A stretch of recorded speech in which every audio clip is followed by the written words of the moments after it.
जानी अपने लिए खाना बना रहा था क्योंकि उसकी मॉम बाहर गई है और वो सोच रहा था कि अगर मुझे पहले से ही पता होता तो फिर मैं जान शीशी के घर डिनर के लिए चला जाता। मेरी मॉम काफी दिनों से घर पे नहीं आई है और मैं उससे फोन से कांटेक्ट भी नहीं कर पा रहा हूँ। आई होप कि वो ये ना भूल गई हो कि उसका एक बेटा भी है। तभी कोई दरवाजा खटखटाता है तो जानी दरवाजा खोलने गया और सोच रहा था कि आखिर कौन होगा, अभी तो बहुत देर हो गई है। उसने दरवाजा खोला तो वहाँ पे चियो आया हुआ था। उसने जानी को एक बैग दिया कि ये लो, ये तुम्हारे लिए है। जानी वो बैग लेते हुए कहता है कि ये क्या है, लेकिन चियो जाने लगा तो जानी चिल्लाता है कि हे ऐसे ही मत जाओ। चियो कहता है तुम्हारी मॉम कुछ दिन वापस नहीं आएगी तो अकेले ध्यान रखना। जानी उसे कैसे भी करके रोकता है कि हे मुश्कंडे, मुझे तुमसे कुछ पूछना है। चियो कहता है लड़के मुझे चियो भाई कह के बुलाओ। फिर वो अंदर गया। जानी उसे पूछता है कि क्या मेरी मॉम ने तुमसे कुछ पैसे उधार लिए हैं? चियो कहता है नहीं। चियो ने अभी जानी को जो बैग दिया है उसमें पैसे है। तो जानी को उससे डर लग रहा है कि पहली बार तुमने मुझे किडनैप करने की कोशिश की थी और दूसरी बार तुमने मुझे बचाया था और अभी तुम मुझे पैसे दे रहे हो, तो क्या ऐसा हो सकता है कि तुम मेरी मॉम के लिटिल बॉयफ्रेंड हो?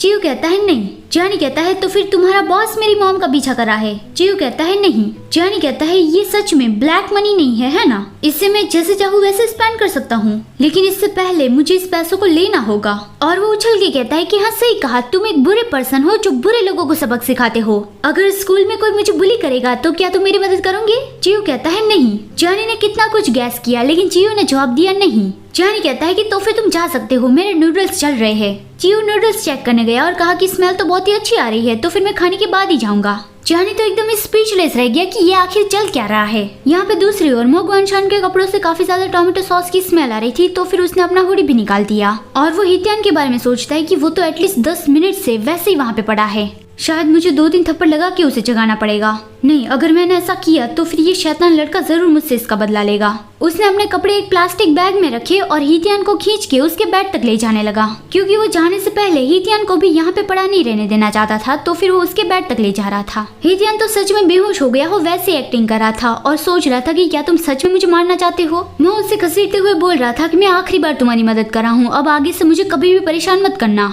और ये साला कितना भारी भी है, आखिर तुम क्या खा के बढ़ गए हो? मैं तुम्हें ऊपर तक भी नहीं खींच पा रहा हूँ। वो हितियान के पैर तो ऊपर तक ले आया लेकिन वो पूरा उसे ऊपर तक नहीं ला पा रहा था।